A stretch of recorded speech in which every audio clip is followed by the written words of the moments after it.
ఎవరైనా కాకినాడ నుంచి యానం వెళ్ళాలనుకుంటే సో కాకినాడ నుంచి వచ్చినప్పుడు ఫస్ట్ మీకు వై జంక్షన్ తగులుతుంది అనమాట. వై జంక్షన్ నుంచి రైట్కి వెళ్తే తాళరేవు అనే ఒక ఊరు, అందులోంచి కూడా యానం వెళ్ళొచ్చు. లెఫ్ట్కి వెళ్తే బొడ్డు వెంకటేశ్వరం అనే ఒక ఊరు అనమాట. మనం స్ట్రైట్ వెళ్ళాలి యానం వెళ్ళాలనుకుంటే. సో స్ట్రైట్ హైవే, ఈ హైవే మీద వెళ్ళిపోతే యానం, ఇంకా రావులపాలెం, ఇంకా చాలా వెళ్ళచ్చు, అది మీకు చూపిస్తాను. సో ఇక్కడికి వచ్చిన తర్వాత లెఫ్ట్కి యానం, రైట్కి తాళ్ళరేవు. ఇటు నుంచి కూడా యానం వెళ్ళచ్చు. ఎలాగంటే తాళ్ళరేవు ఊరిలోంచి యానం అనమాట. తాళ్ళరేవు అనేది ఒక మండలం, ఊరు కూడా చాలా పెద్దదనమాట. సో ఈ హైవే నుంచి స్ట్రైట్ వెళ్ళిపోతే మీరు కొంచెం దూరం వెళ్ళిన తర్వాత మీకు లెఫ్ట్ సైడ్ అంటే 1 కిలోమీటర్ వెళ్ళిన తర్వాత మీకు లెఫ్ట్ సైడ్ ఒక బోర్డు కనబడుతుంది. అదేంటంటే లెఫ్ట్ సైడ్ గాడిమగాన్ ఉంది కదా, ఈ లెఫ్ట్ తీసుకుంటే Reliance company and Eiffel tower ఉంది కదా, ఈ రెండు ఇటే వస్తాయన్నమాట. సో ఇటు నుంచి వెళ్తే మీకు పెద్ద పెద్ద చేపల చెరువులు, రైలు చెరువు చూడొచ్చు. బాగుంటుంది ప్లేస్ కూడా. ఒక 10 కిలోమీటర్స్ ఉంటుంది. రైట్కి వెళ్తే తాళ్ళరేవు, మళ్ళీ ఊర్లోకి. స్ట్రైట్ వెళ్తే అమలాపురం. ఓకేనా. సో ఈ పెట్రోల్ బంక్ పక్కనే మనకు ఒక లెఫ్ట్కి వే ఉంటుంది. సో ఆ రోడ్డు పట్టున వెళ్తే మన గాడిమగ, బైరాయపాలెం, ఇంకా చాలా ఉంటుంది అనమాట. సావిత్రి నగర్, తర్వాత యానం, ఇలా కూడా వెళ్ళచ్చు. సో మనం స్ట్రైట్ చూపిస్తాం మీకు. చాలామందికి ఎక్కువ ఇలాగ వస్తారనమాట. నేను చెప్పాను కదా రైట్ సైడ్కి వెళ్తే తాళ్ళరేవు వెళ్తామని చెప్పేసి. తాళ్ళరేవు అటు వెళ్తే మన ఎండింగ్ ఇటు వస్తాం అనమాట. ఇది ఎండింగ్ తాళ్ళరేవు.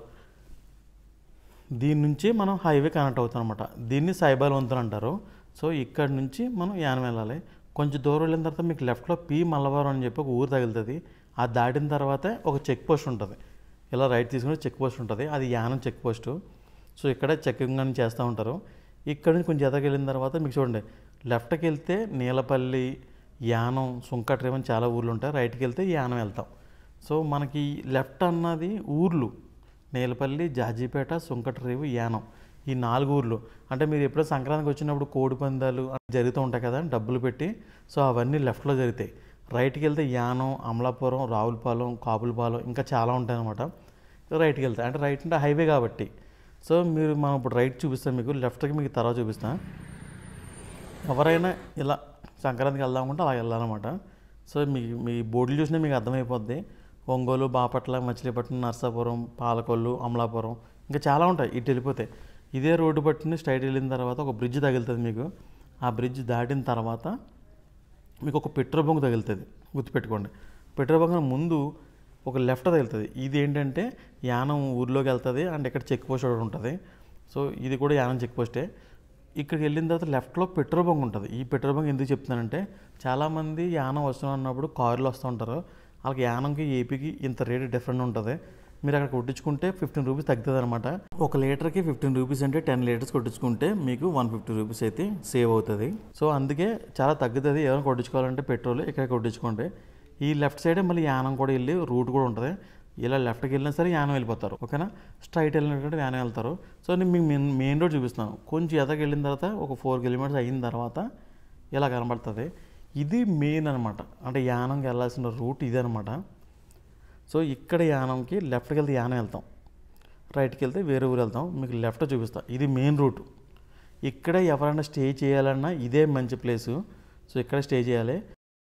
లెఫ్ట్కి అలా వెళ్ళిన తర్వాత మీకు రైట్ సైడ్ బిల్డింగ్ కనబడుతుంది కదా, అది లాడ్జ్ అనమాట. సో చాలా బాగుంటుంది. మీరు స్టే చేయడానికి మాత్రం ఎక్సలెంట్గా ఉంటుంది. ఇదే లాడ్జ్, ఇందులో ఉండొచ్చు. పై ఫ్లోర్ అంతా అదే లాడ్జ్. ఇక్కడ వైజాగ్ బొమ్మ ఉంది కదా, అటువైపు అంతా ఒక చెక్ పోస్ట్ ఉంటుంది, అదంతా యానం. ఓకేనా. ఇక్కడ నుంచి మళ్ళీ వెనక్కి వచ్చేస్తాను నేను. అంటే చాలామంది ఊర్లోకి తెలుసు, కానీ ఎక్కువ యానంలో స్టే చేయాలి, ఉండాలి అనుకుంటే మీకు నేను రైట్ సైడ్ చెప్పిన లాడ్జ్లో అయితే ఉండొచ్చు. అది కాకుండా ఇంకేమన్నా ఉన్నాయా అని అంటే మాత్రం మీకు చూపిస్తున్నాం. మళ్ళీ బ్యాక్ వచ్చి స్ట్రైట్ వెళ్దాం. స్ట్రైట్ వెళ్తే మీకు స్ట్రైట్లో చాలా వరకు లాడ్జ్లు ఉంటాయి. యానం అంటే గుర్తొచ్చేది ఏంటంటే మందు షాపులు కంపల్సరీ, అది పక్కా. సో దానికోసం ఇప్పుడు నేను మళ్ళీ వెనక్కి తీసుకెళ్తున్నాను. ఇప్పుడు మనం స్ట్రైట్ వెళ్దాం. ఓకేనా. రైట్కి వెళ్తే ద్రాక్షారాం, రామచంద్రపురం అటు అనమాట. అటు వెళ్తే రావులపాలెం వెళ్ళిపోతాం. అక్కడ నుంచి కూడా మనం హైదరాబాద్ కూడా వెళ్ళిపోవచ్చు. ఇలా స్ట్రైట్ వెళ్ళిన తర్వాత ఇక్కడ ఒక పెట్రోల్ బంక్ దొరుకుతుంది మీకు. అది మిస్ అయితే ఈ పెట్రోల్ బంక్ దొరికి మీరు బొట్టెలు కొట్టించుకోవచ్చు. ఇది కూడా మన యానందే. అంటే చాలా డబ్బులు తగ్గుతాయి అనమాట. ఏపీతో పోల్చుకుంటే చాలా తక్కువ, ట్యాక్స్ ఉండదు కాబట్టి. సో ఇవన్నీ లాడ్జీలు లెఫ్ట్ సైడ్, రైట్ సైడ్ లాడ్జీలు ఉంటాయి. నైట్ అయినప్పుడు ఇవన్నీ ఫుడ్ కోర్ట్స్ అన్నీ ఉంటాయన్నమాట. సో మీకు ఇంకా మందు కోసం చెప్పాలంటే చాలా చీప్గా దొరుకుతుంది. సో ఇదే ప్లేస్ అనమాట. అందరూ ఎవరన్నా స్టే చేయాలని ఇక్కడే బెటరు. ఇక్కడ స్టే చేస్తే మీకు మందు అండ్ ఇంకో ఏంటంటే ఈ లాడ్జెస్ ఇవన్నీ ఇక్కడే ఉంటాయి. మీరు ఇక్కడ స్టే చేస్తేనే బెస్ట్. నేను చెప్పిన అక్కడ స్టే చేస్తే ఇక్కడ దాకా రావాల్సి వస్తుంది మళ్ళీ. సో అక్కడ స్టే చేస్తే అది కూడా బాగుంటుంది, లాడ్జ్ బాగుంటుంది కాబట్టి అది చెప్పాను నేను. ఇక్కడ కూడా లాడ్జ్లు ఉంటాయి. కొంచెం ఎదరికి వెళ్ళిన తర్వాత మీకు డైరెక్ట్ బ్రిడ్జ్ దగ్గర తీసుకెళ్ళిపోతాం స్ట్రైట్. చూడండి ఇదిగో జీసస్ స్టాట్యూ. ఇక్కడ నుంచి మళ్ళీ మీకు బ్యాక్ తీసుకెళ్తాం. ఎందుకంటే ఇది ఎందుకు చూపిస్తున్నానంటే మీరు అమలాపురం నుంచి వచ్చారనుకో ఇటు రావాలి. నేను వచ్చింది కాకినాడ నుంచి. సో అమలాపురం నుంచి వస్తే ఎలా రావాలి, కాకినాడ నుంచి వస్తే ఎలా వెళ్ళాలి, హైదరాబాద్ నుంచి ఎలా రావాలి ఇప్పుడు చూపిస్తాను. ఇక్కడ నుంచి యూటర్న్ చేసుకోండి. నేను చేస్తాను చూపిస్తాను మీకు. యూటర్న్ చేసి వస్తున్నాను అంటే ఏంటి, బ్రిడ్జ్ నుంచి వస్తున్నట్టు నేను అమలాపురం బ్రిడ్జ్ నుంచి ఇప్పుడు యానం వస్తున్నట్టు. ఇందాక నేను కాకినాడ నుంచి వచ్చినట్టు, అంటే దీనికి ఆపోజిట్ రోడ్ అనమాట. సో ఇక్కడ ఆపి మీకు క్లారిటీగా చూపిస్తా చూడండి. ఇక్కడ ఆగాను లెఫ్ట్ సైడ్. ఇది మొత్తం గోదావరి పక్కన ఒక రోడ్డు ఉంటుంది, చాలా సినిమాలు కూడా తీశారు, ఎక్సలెంట్గా ఉంటుంది అనమాట. మీరు ఇటు వెళ్తే 50 కిలోమీటర్స్ ఉంటుంది, రావులపురం బ్రిడ్జ్ ఎక్కుతాం అనమాట. ఇటు నుంచి వెళ్తే రావులపురం వెళ్తాం 50 కిలోమీటర్స్, చాలా బాగుంటుంది. హైదరాబాద్ నుంచి రావాల్సిన కూడా అటు వస్తారన్నమాట, అటు నుంచే రావాలి. ఓకే, ఈ స్ట్రైట్ వెళ్తే కాకినాడ. మీరు హైదరాబాద్ నుంచి అటు వచ్చారు లెఫ్ట్కి వెళ్ళాలి కాకినాడ, ఇది స్ట్రైట్ కాకినాడ. సో రైట్ తీసుకుంటే ఇది యానం, ఇది మెయిన్ అనమాట. యానంది మన ఫెర్రీకి వెళ్ళాలనుకుంటే ఇటే వెళ్ళాలి. సో అటు నుంచి కూడా వస్తుంది, అదే ఊర్లోంచి. ఇదైతే ఈజీగా ఉంటుంది మీకు. ఎవరైనా ఇక్కడ రూమ్ తీసుకుంటే, ఇక్కడ దగ్గరలో రూమ్ తీసుకుంటే, లాడ్జ్ కూడా తీసుకుంటే ఇటు ఈజీ మీకు. హైదరాబాద్ నుంచి వస్తే దీనికి ఆపోజిట్ రోడ్ నుంచి వస్తారనమాట. ఓకే, మేము లోపలికి తీసుకెళ్తాం మిమ్మల్ని. సో ఇప్పుడు యానం కోసం చరిత్ర చెప్పాలంటే, యానం పాండిచేరి కేంద్రపాలిత ప్రాంతంలో ఒక భాగం అనమాట. ఇది ఆంధ్రప్రదేశ్లోని తూర్పుగోదావరి జిల్లా హద్దుగా 30 చదరపు కిలోమీటర్ విస్తీర్ణం అయితే ఉంది. ఇక్కడ నివసించే ప్రజలు అందరూ తెలుగు మాట్లాడతారు. అప్పట్లో అయితే ఫ్రెంచ్ మాట్లాడేవారు. 1954లో ఫ్రాన్స్ నుంచి భారతదేశానికి ఇవ్వబడిన ఫ్రెంచ్ యానంగా దీనికి గుర్తింపు ఉందన్నమాట. సో ఇక్కడ ఉన్న ప్రజలు 300 సంవత్సరాల నుంచి చరిత్ర ఉందని చెప్పి చాలామంది చెప్తూ ఉంటారు. అంటే చరిత్ర ప్రకారం కూడా యానంకి 300 సంవత్సరాల చరిత్ర అయితే ఉంది. సో ఇక్కడ దీనికి ఇంకొక పేరు కూడా ఉంది యానంకి, కళ్యాణపురం అనేవారు. సో అప్పట్లో బాల్య వివాహాలు ఇక్కడ జరిగాయి అనమాట. సో యానంలో ఉన్న మీసాల వెంకన్న అంటే దేవాలయం ఉంది కదా, వెంకటేశ్వర స్వామి దేవాలయం, అక్కడ జరిగేది అనమాట. అదొక వేదికగా ఉండేది. అయితే 1929 అంటే బ్రిటిష్ వాళ్ళ పాలనలో 1929లో చారా చట్ట ప్రకారం బాల్య వివాహాలు నిషేధించారు. అప్పటి నుంచి ఇక్కడ రావడం మానేశారు. కానీ ఆ బాల్య వివాహాలు చేసుకోవడానికి హైదరాబాదు, మద్రాసు అని వేరే రాష్ట్రాల నుంచి కూడా ఇక్కడికి వచ్చేవారు అన్నమాట. సో యానంలో జనవరి మంత్ ఫస్ట్ వచ్చే మంగళవారాన్ని ఇక్కడ పండగలా జరుపుకుండేవారు అనమాట. మంగళవారం ఎందుకు జరుపుకుండేవారు అంటే, మంగళవారం సంత జరుగుతుంది అనమాట మన యానంలో. అక్కడ సంతలో అప్పుల్లో ఫ్రెంచ్ పాలన ఉండేది కాబట్టి బయట నుంచి అంటే వేరే కంట్రీస్ నుంచి తీసుకొచ్చి, ఫారెన్ కంట్రీస్ నుంచి కొన్ని వస్తువులు తీసుకొచ్చి ఇక్కడ సంతలో పెట్టి అమ్మేవారు అనమాట. సో వేరే జిల్లాల నుంచి ఇక్కడికి వచ్చి కొనుక్కునేవారు. సో అప్పుడు చాలా పండగ వాతావరణం కింద ఉండేది అనమాట యానంలో. దాన్ని ఇప్పుడు మనం జనవరిలో ఫ్లవర్ షో కింద చేస్తున్నాం అనమాట. సో యానంకి అయితే అంత చరిత్ర ఉంది. అంతేకాకుండా ఇది ఏదన్నా కొత్త పథకాలకి ఏదైనా ప్రయోగాత్మక ఏం చేయాలని యానమే ఫస్ట్ ఉంటుంది అనమాట. 1723లో భారతదేశంలో యానం 3వ కాలనీగా ఫ్రెంచ్ పాలనలోకి వెళ్ళిందనమాట. అయితే ఆర్థికంగా పెద్ద పెద్ద ప్రయోజనాలు లేకపోవడం వల్ల ఫ్రెంచ్ వాళ్ళు ఏం చేశారంటే 1727లోనే దీన్ని వదిలేశారు. అంటే మేము పాలించిన వదిలేశారు. తర్వాత 1742లో దీన్ని మరలా ఆక్రమించి మొఘల సామ్రాజ్యాధిపతుల వద్ద నుంచి ఒక పర్సన ద్వారా మళ్ళీ అధికారం పొందారు. అయితే వారు అంగీకారంలో ఏం రాశారంటే యానంని ఈనాం కింద పిలిచేవారు అనమాట. సో అక్కడి నుంచి మళ్ళీ ఫ్రెంచ్ వాళ్ళ చేతికి వచ్చిన తర్వాత ఈనాం కాస్త యానం అయింది. అయితే యానంకి 2 పేర్లు ఉన్నాయి. ఒకటి ఈనాం, రెండోది కళ్యాణపురం, మూడోది యానం అనమాట. ఇక్కడ ప్రజలు ఏమంటారంటే, ఈ ప్రదేశం మొదటి విజయనగర రాజు బొబ్బుల యుద్ధంలో తనకు సహాయపడినందుకు ఫ్రెంచ్ జనరల్ అయిన బుస్సీకి కానుక ఇచ్చాడని చెప్తారు. అంతేకాకుండా ఇక్కడ ఆల్రెడీ బుస్సీ అని చెప్పి ఒక స్ట్రీట్ కూడా ఉంది, ఒక భవనం కూడా ఉందన్నమాట. ఆ భవనంలో బుస్సీ ఇక్కడ నివసించేవాడని చెప్పి చాలామంది అంటూ ఉంటారు. 18వ శతాబ్దంలో ఇది అడపాతడప ఆంగ్లేయ పాలనకు వెళ్ళేదన్నమాట. ఇది 1750లో హైదరాబాద్ నిజాం ముషాఫర్ జంగ్ ఫ్రెంచ్ వారి వాదనలను అంగీకరిస్తూ ఈ ప్రదేశం వారికి అప్పగించాడనమాట. ఆంగ్లేయుల నుంచి భారతదేశానికి 1947లో స్వతంత్రం వచ్చిన యానం జూన్ 13, 1954 వరకు ఫ్రెంచ్ వారి ఆధీనంలో ఉండిపోయింది. యానంలో 1954లో జరిగిన భారత సైనిక దాడి చాలా యానం గతి మార్చేసిందనమాట. నవంబర్ 1, 1954లో ఫ్రెంచ్ స్థావరాలు భారతదేశానికి ద ఫాక్తో ట్రాన్స్ఫర్ చేయబడింది. కానీ ద జూర్ ట్రాన్స్ఫర్ మాత్రం ఆగస్టు 16, 1962లో మాత్రం జరిగిందనమాట. ఈ దినమును చాలామంది ద జూర్ ట్రాన్స్ఫర్ డే అని వేడుకలు జరుపుకుంటూ ఉంటారు. మనకు స్వతంత్రం 1940లో వచ్చింది, కానీ అప్పటికి ఇంకా కొంత ఫ్రెంచ్ మాత్రం ఇండియాలో మిగిలిపోయిందనమాట. అందులో కొన్ని పాండిచేరి, చంద్రానగర్, కారైకల్, మాహే, యానం ప్రాంతాలు అనమాట. ఈ ప్రాంతంలో ప్రజలు కొంతమంది ఏమనుకునేవారు అంటే భారతదేశంలో కలిస్తే బాగుంది అనుకునేవారు, కొంతమంది ఫ్రెంచ్లో ఉంటే బాగుంటుంది అనుకునేవారు. కానీ ఇరు రాజకీయ పార్టీలు ఏ విషయంలో తేల్చుకోవడం వల్ల అది అలాగ ఉండిపోయింది అనమాట. స్వతంత్రం వచ్చిన కొత్తలో అనేక సమస్యలు ఎదుర్కొన్న భారతదేశ ప్రభుత్వం కూడా 1954 దాకా పోలీస్ యాక్షన్తో లిబరేట్ చేద్దామని ఆలోచన చేయలేదు. జూన్ 13న డీఫాక్టోగా అలా స్వతంత్రం వచ్చిన ఫ్రెంచ్ దేశం 1956 మే 28న డీ జ్యూరీగా చట్టబద్ధంగా ఏర్పడిందనమాట.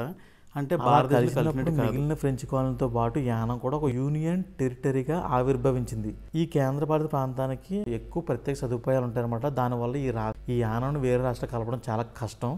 అండ్ అంతేకాకుండా ఈ యానంలో కొన్ని పుణ్యక్షేత్రాలు ఉన్నాయి, వాటికి చరిత్రలు కూడా ఉన్నాయి. ఫస్ట్గా చెప్పుకోవాలంటే మనం వెంకటేశ్వర స్వామి దేవాలయం అనమాట. ఇక్కడ వెంకటేశ్వర స్వామి దేవాలయాన్ని ఏమంటారంటే మీసాల వెంకన్న అంటారు. ఎందుకంటే ఆ గుళ్ళో ఉన్న వెంకటేశ్వర స్వామికి మీసాలు ఉంటాయన్నమాట. సో ఇది 17వ శతాబ్దంలో రాజమహేంద్రవరం అంటే రాజమండ్రి రాజధాని చేసుకుని పరిపాలించిన తూర్పు చాళుక్య రాజుల సమయంలో కట్టించారన్నమాట ఈ దేవాలయాన్ని. భారతదేశం స్వతంత్రం రాకముందే బాల్య వివాహాలు నిషేధించడానికి పూర్వం ఇక్కడ బాల్య వివాహాలు జరిగేవి. ఈ వివాహాల కోసం వేరే స్టేట్ నుంచి కూడా ఇక్కడికి వచ్చేవారు అనమాట. అంటే హైదరాబాద్, మద్రాసు నుంచి కూడా ఇక్కడికి వచ్చి పెళ్ళిళ్ళు చేసుకునేవారు. అయితే ఈ యానం కూడా ఇంకో పేరు ఉంది, కళ్యాణపురం అనేవారు అనమాట. రాజ రామ్మోహన్ రాయ్ వంటి సంఘ సంస్కర్తల వలన శారదా చట్టం అమల్లోకి వచ్చాక బాల్య వివాహాలను నిషేధించారన్నమాట. అండ్ ఇక్కడ ఇంకోటి ఏంటంటే మసీద్ అనమాట. ఇది 1848 సంవత్సరంలో ఈ మసీదు నిర్మాణానికి ఫ్రెంచ్ వాళ్ళు కొంచెం స్థలం అనేది విరాళంగా ఇచ్చారు. అప్పుడు చిన్న మసీదు నిర్మించారన్నమాట. తర్వాత దాన్ని 1956 సంవత్సరంలో మసీదుకి పునరుద్ధరణ పనులు జరిగాయి అనమాట. 1975 సంవత్సరంలో మసీదుని పూర్తిగా ధ్వంసం చేసి మళ్ళీ తిరిగి నిర్మించారు. అయితే 1999, 2000 సంవత్సరానికి మసీదు చాలా పెద్ద కట్టారన్నమాట. అంటే 200 మంది ఒకేసారి వెళ్ళి ప్రేయర్ చేసుకోవచ్చు. యానంలో ఇంకో ప్రసిద్ధిగాంచిన ఒక చర్చ్ అయితే ఉంది. ఆ చర్చ్ పేరే క్యాథలిక్ చర్చ్ అనమాట. ఇది ఫ్రెంచ్ పరిపాలన గుర్తు చేస్తూ ఒక గుర్తింపు కట్టిన చర్చ్ అనమాట. దీన్ని సెయింట్ యాన్స్ క్యాథలిక్ చర్చ్ అని కూడా పిలుస్తారు. ఈ చర్చ్ ఐరోపా ఖండంలో ఉన్న చర్చ్లా నిర్మించారనమాట. దీనికి కావాల్సిన వస్తువులన్నీ వేరే ఫారిన్ కంట్రీస్ నుంచి తీసుకొచ్చి దీన్ని కట్టడం అయితే జరిగింది. చర్చ్ అయితే 1846 సంవత్సరంలో ఫ్రెంచ్ మత సంస్థల ద్వారా ఈ చర్చ్ నిర్మాణం పూర్తిగా అయితే నిర్మించారు. ఈ కొండపైన ఉన్న గుడి పక్కన మరో కొండపై చర్చిని అయితే ఆంగ్లేయ ఇంజనీర్లు అయితే నిర్మించారు. 1943 సంవత్సరంలో విలియస్ ఆగస్టస్ అనే ఓడ తుఫాను వల్ల ఒక ఇసుక దీపంలోకి చిక్కుని పోయింది.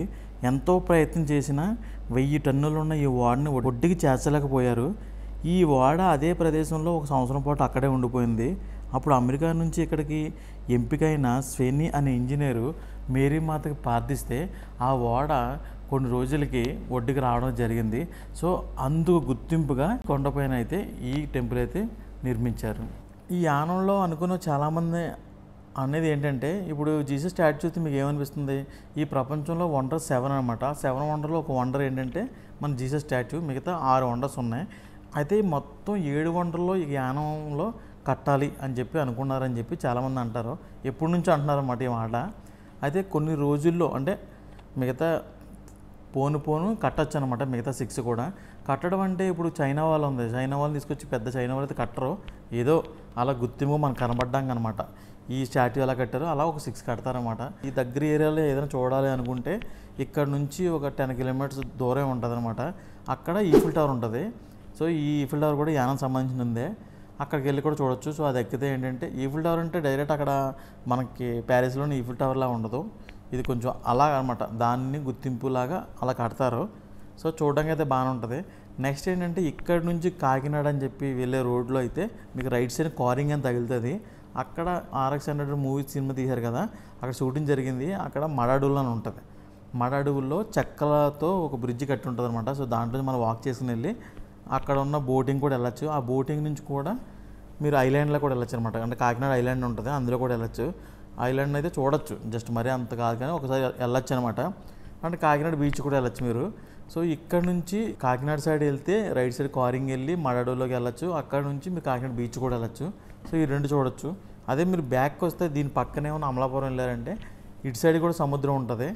అండ్ ఇంకోటి ఏంటంటే మనకి కేరళలో చూసిన అందాలు ఉంటాయి కదా మనకి పచ్చని అన్నీ, మీరు ఈ బ్రిడ్జ్ దాటితే చాలు అనమాట. మీరు పైన నేను చూపిస్తున్నా చూడండి, ఇక్కడ లెఫ్ట్లో కనబడుతున్న బ్రిడ్జ్ ఉంది కదా, దీని అవతల అదంతా కోనసీమ అనమాట. మీరు ఇంకా కేరళలో ఇంకెక్కడికి వెళ్ళక్కర్లేదు, అంత బాగుంటుంది. మీరు వింటర్లో కానీ ఇలా రైనీ సీజన్లో కానీ వస్తే చాలా బాగుంటుంది. కొన్ని ప్లేస్లోకి అయితే ఇంక మనం వెళ్ళామంటే మళ్ళీ రాలేమన్నమాట, అంత బాగుంటుంది అనమాట. అండ్ మధ్యన మనకి ఎలాగా మీకు బీచ్ కూడా కావాలితే ఆ వాటర్ కూడా బీచెస్ ఉంటాయి, అక్కడ కూడా వెళ్ళచ్చు. ఇక్కడ స్టే చేస్తే ఇది మిడిల్ అనమాట. మీరు లెఫ్ట్గా అటు సైడ్ వెళ్తే కాకినాడ క్వారింగ్ అటు సైడ్ వెళ్ళచ్చు. అదే ఈ బ్రిడ్జ్ నుంచి ఇటు వెళ్తే మీరు కోనసీమలోకి వెళ్ళచ్చు. ఇక్కడ కూడా కొన్ని రిసార్ట్స్ కూడా ఉంటాయి. ఆల్కహాల్ విషయంలోకి వస్తే మాత్రం కొన్ని బ్రాండ్స్ మాత్రమే తక్కువ ఉంటాయి, కొన్ని బ్రాండ్స్ మరీ తక్కువ ఏమి ఉండవు, నార్మల్గా ఉంటాయి. అండ్ అంతేకాకుండా ఇక్కడ నుంచి అయితే పట్టుకెళ్ళడానికి ఉండదు, ఓన్లీ ఇక్కడే తాగాలి, యానంలోనే మీరు డ్రింక్ చేయాలి, బయటికి అయితే పట్టుకెళ్ళడానికి ఉండదు. బయటికి పట్టుకెళ్తే మాత్రం కేసు అనమాట. సో అలా బయట పట్టుకెళ్ళడానికి ట్రై చేసి చాలామంది హైదరాబాద్ నుంచి కానీ వేరే స్టేట్ నుంచి వచ్చిన ప్రతి ఒక్కరు వెహికల్స్ అన్నీ ఇక్కడే ఉంటాయన్నమాట. మొత్తం ఆ వెహికల్స్ నిండిపోయి పక్కన పడేస్తారనమాట. అంటే అంతమంది దొరుకుతారు. సో మీరు ఏమన్నా తాగాలనుకుంటే యానంలోనే తాగాలి, ఏపీలో పట్టుకెళ్ళడానికి ఉండదు. సో ఇది మాత్రం బాగా గుర్తుపెట్టుకోండి.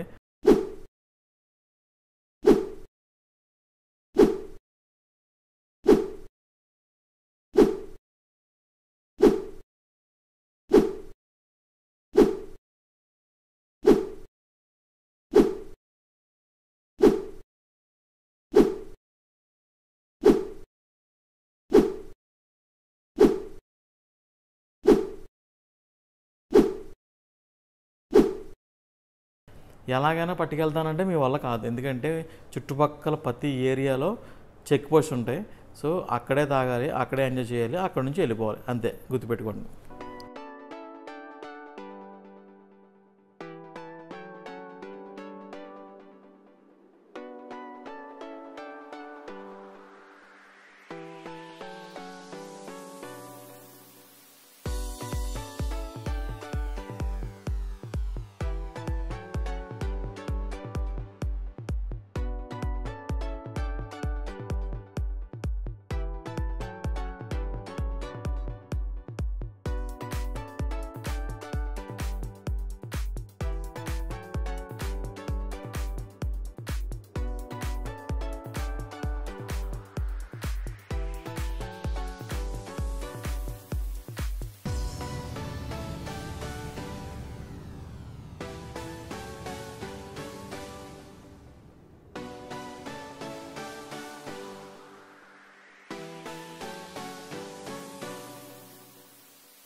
మీరు కారులో కాకుండా ట్రైన్లో వచ్చి ఉంటే, నేను ఇందాక ఇటు వచ్చాను కదా, ఇలా రైట్ తిరిగాం మనం బీచ్కి. అలా కాకుండా యానం ఊర్లోకి వెళ్ళాలన్నమాట. ఇక్కడ నుంచి ఇలా వెళ్తుంటే మీకు లెఫ్ట్ సైడ్ రైల్వే కౌంటర్ ఉంటుంది అనమాట. బయట వేరే ఊర్లో పోల్చుకుంటే ఇక్కడ చాలా తక్కువ జనం ఉంటారు. అయితే ఇలా వచ్చిన తర్వాత మీకు రైట్ సైడ్ని క్యాథలిక్ చర్చ్ అని ఉంటుంది ఇక్కడ, లేదంటే గూగుల్లో సెర్చ్ చేయండి. ఇంక లెఫ్ట్ సైడ్ అనమాట రైల్వే కౌంటరు, రైట్ సైడ్ అయితే క్యాథలిక్ చర్చ్ అని ఉంటుంది, దాన్ని ఎదురుగుండానే ఈ రైల్వే కౌంటరు. అయితే మీకు ఇది చర్చ్, మీకు ఏమైనా తత్కాలు కావాలనుకుంటే ఒక రోజు ముందు మన అక్కడ పేపర్ పెట్టాలన్నమాట. పేపర్ మీద మన నెంబర్ రాసి పెట్టాలి. నెక్స్ట్ డే మార్నింగ్ 6 o'clock వస్తే లేదా 7 o'clock వస్తే వాళ్ళతో పాటు లైన్లో ఉండి మీరు తత్కాల టికెట్ అయితే ఈజీగా సంపాదించుకోవచ్చు. అంటే ఇక్కడ ఎవరో స్టే చేస్తే ట్రైన్లో వెళ్ళాలనుకుంటే యానంలో స్టే చేసిన వాళ్ళు ఇక్కడికి వచ్చి రైల్వే టికెట్లు కావాలితే ఇక్కడ నుంచి మీరు బుక్ చేసుకోవచ్చు. అంటే మీరు ఆన్లైన్లో అవ్వకపోతే డైరెక్ట్ తొందరగా అవుద్ది కాబట్టి ఇక్కడ మీకు ఇది ఒక బెనిఫిట్ ఉంటుంది.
మీరు ఏమైనా మూవీస్కి వెళ్ళాలనుకుంటే యానం బస్ స్టాండ్ అని చెప్పేసి మీరు ఆటో ఎక్కినా పర్లేదు, లేదా గూగుల్ మ్యాప్ ద్వారా వచ్చినా పర్లేదు. సో ఈ బస్ స్టాండ్లో మొత్తం ఇక్కడ నుంచి ఏ ఊరు వెళ్ళాలన్నా ప్రతి బస్సు ఇక్కడ నుంచి స్టార్ట్ అవుతుంది. సో ఇక్కడ నుంచి మీరు ఎక్కడ ఎక్కినా పర్లేదు, స్టార్ట్ అవడం కాదు, ఏ బస్సు అని ఇక్కడ నుంచి వెళ్తుంది అనమాట. సో ఇక్కడ నుంచి మీరు కాకినాడ వెళ్ళాలన్నా సరే ఇక్కడ నుంచి వెళ్ళిపోవచ్చు. దీనికి ఆపోజిట్లోనే వీరేశ్వర, పద్మ అని 2 థియేటర్లు ఉంటాయి. 2 థియేటర్లు బాగానే ఉంటాయి, మీరు మూవీ చూడాలంటే దాంట్లో చూసుకోవచ్చు. అండ్ ఇక్కడ నుంచి 2 కిలోమీటర్ దూరంలో నీలపల్లి అని ఉంటుంది, అక్కడేమో శ్రీ సత్య అని చెప్పి ఒక థియేటర్ ఉంటుంది, అది కూడా బాగానే ఉంటుంది. సో ఇక్కడ దగ్గరలో మీకు దొరికి 3 థియేటర్లు అనమాట. నేను చెప్పాను కదా పద్మ, వీరేశ్వర. సో ఈ 2 థియేటర్లే.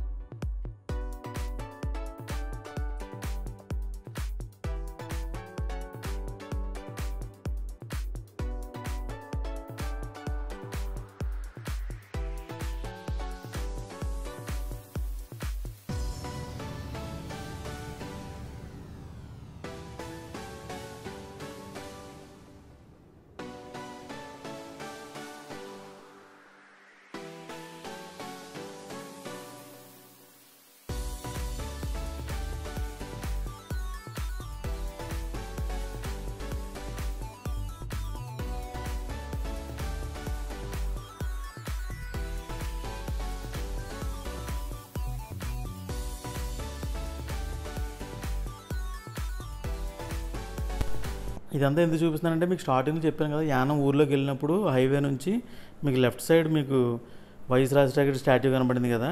సో ఇదనమాట ఊరు లోపల నుంచి వస్తే ఇలాగా, అదే ఊరు మనం బయట నుంచి వస్తే అటు నుంచి వస్తానమాట. సో ఇలా స్ట్రైట్ వెళ్ళిపోతే మీకు ఒక హైవే తగ్గుతుంది, అక్కడ నుంచి మీరు ఏ ఊరైనా వెళ్ళచ్చు.